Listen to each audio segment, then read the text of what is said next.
नमस्कार दोस्तों, आप सभी का स्वागत है। पिछले कुछ दिनों में I had written a blog on economic reboot after the COVID lockdown and pandemic, and today when I speak to you, एक बहुत ही दुखद परिस्थितियां रहीं। पिछले 2 दिन में 2 अद्भुत कलाकार हमसे छीन लिए गए और अब लॉकडाउन 3 आ गया। तो लॉकडाउन के उपरांत हमने इकोनॉमी के साथ अपने विचार रखे, उनमें से आपके साथ ये सीरीज शेयर करूंगा। तो समझने की बात यह है कि हर युग का प्रयांतरण होता है। There is a turnaround time in each yuga. Dwapar, Treta, Satyug, Kalyug, इन सब में एक टर्न अराउंड टाइम होगा। और मेरे को ये लगता है कि पिछले 200 साल के अगर हम इवेंट्स देखें तो ऐसा बहुत कुछ हुआ है जो नॉर्मल से परे है। और इसलिए मैं ये समझता हूँ कि कहीं ना कहीं एक जागरण आत्मा का, चिंतन का हुआ है।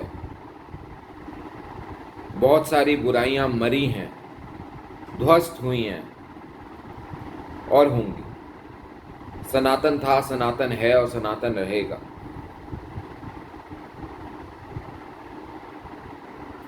इकोनॉमी की जब बात हम करते हैं, अर्थव्यवस्था,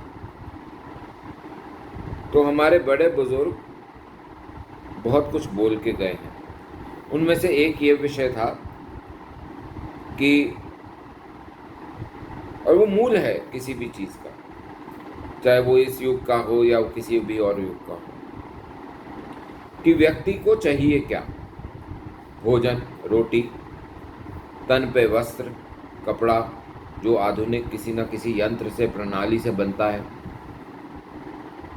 और मकान, रहने की जगह। So if we start understanding it, then let's bring it down to 3 issues: roti, agriculture, kapda, industrialization, industries, makan, real estate and infrastructure. So रोटी, कपड़ा और मकान हम सबके लिए एक बहुत इम्पोर्टेंट इशू रहे हैं।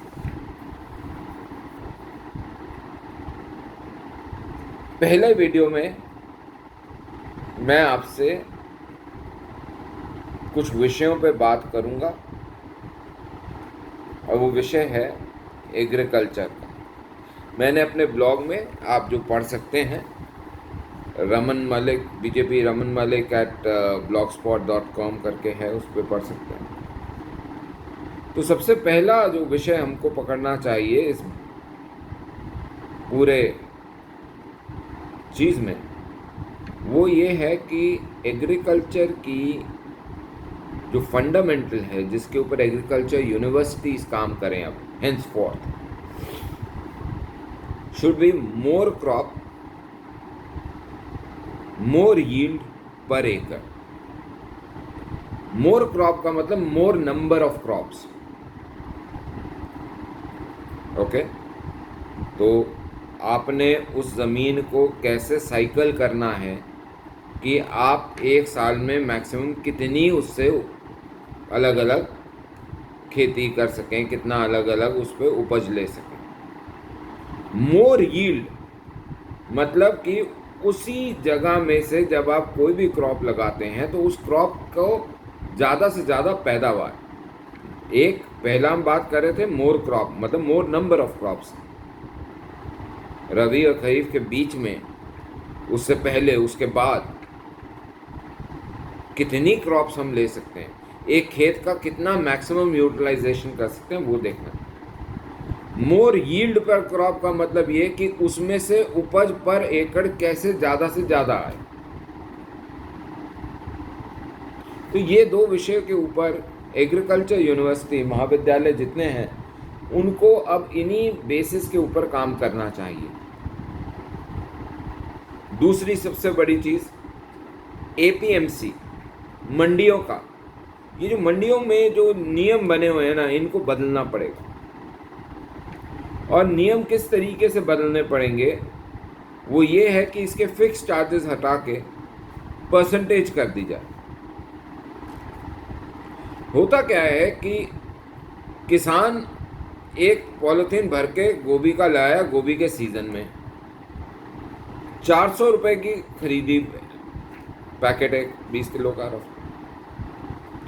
अब वो 400 किलो जो खरीदी है, 100 रुपये इसका चार्ज, 20 रुपये इसका चार्ज, 50 रुपये इसका चार्ज। अरे भाई, आज आके बेचारे के पास 200 रुपये बैग बचेगा, क्या कहेगा, क्या मरेगा? So it has to convert itself from the fixed rate to the percentile. अगर किसान की उपज का उसको कोई चीज़ 10,000 रुपये किलो बिक रही है तो आड़ती को बेनिफिट होगा, बिल्कुल हो, परसेंटेज में बटे।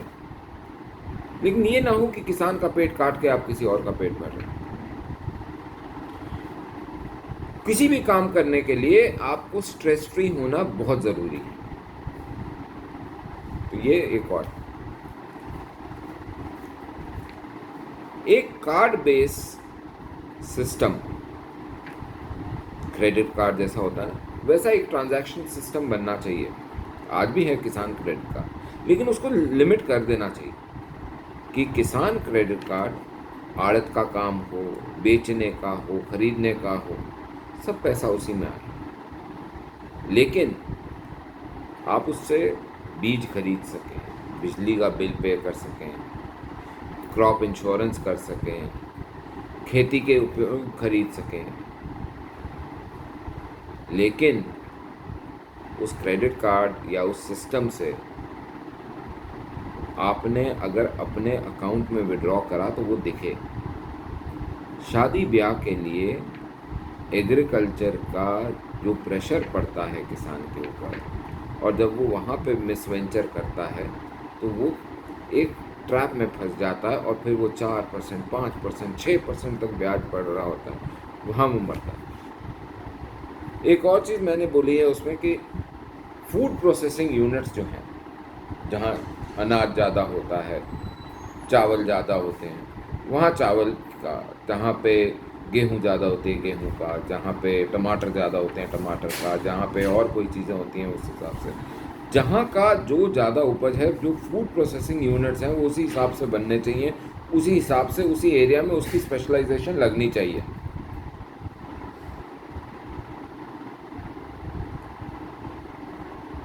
एक और विषय जो दिमाग में आता है और जिसके ऊपर उपयुक्त तौर पे एक डिस्कशन चलनी चाहिए वो है कि किसान की किसानी की ज़मीन छोटी होती गई, परिवार बड़े होते गए, किसानी की ज़मीन छोटी होती गई।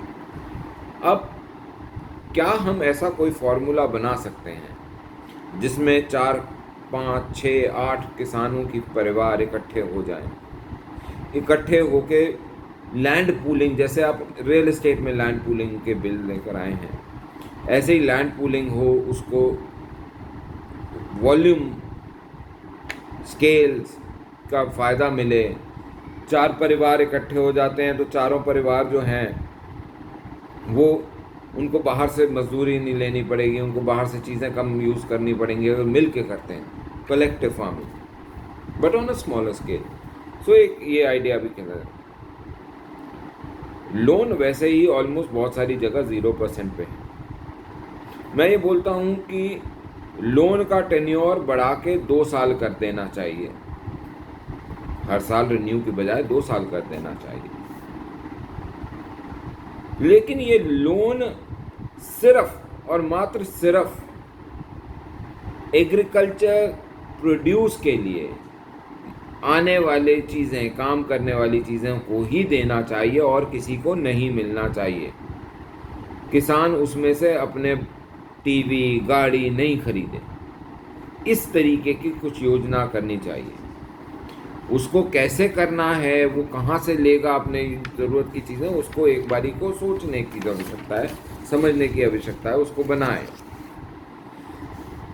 2-3 और पॉइंट है।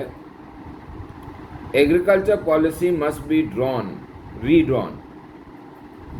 आज हमारी जो एग्रीकल्चर प्रोड्यूस है वो 292 मेट्रिक टन शायद है पर ईयर। तो पहला विजन जो हमारा होना चाहिए, वो टारगेट ये होना चाहिए कि 400 मेट्रिक टन हम कहाँ से पहुँचाएंगे, कैसे पहुँचाएंगे। 291 या 300 मेट्रिक टन जो है, उसमें अगर 1/3 इंक्रीज होता है तो that 1/3 increase in the next 15 year is going to be reciprocating to the population more और लेस। तो हम उसको 400 कैसे पहुंचाएंगे, और 400 पहुंचाने के साथ साथ हम ऐसा कैसे कर सकते हैं कि एक तो हम 5 से 6% की एग्रीकल्चर ग्रोथ रेट को टारगेट करें। वो जो मोर यील्ड पर एकड़ था, वो यहाँ पे भी कनेक्ट होता। एक और आइडिया है कि बहुत सारे देश ऐसे हैं जहाँ पे खेती लायक ज़मीन बहुत सारी पड़ी है, वहाँ लोग नहीं हैं। हमारे पास लोगों की क्षमता है। एग्रीकल्चर के लिए सरकार को ऐसे वेंचर्स बनाने चाहिए, पब्लिक प्राइवेट पार्टनरशिप, ये अपना जिन्हें बोलना चाहिए कोऑपरेटिव्स के हिसाब से। अफ्रीका है, दूसरी जगह है जहाँ पे ज़मीन मिलती है, सस्ती मिलती है, किराए पे लें। और हिंदुस्तान में मैन पावर की कमी नहीं है, बाहर भेजिए, खेती करिए और देश में वापस भेजिए। फॉरेन एक्सचेंज हम वापस भेजने वालों को वाह वाह करते हैं, हम अनाज उगाने वालों को वाह वाह करेंगे आने वाले समय में। ये बहुत ज़रूरी हो।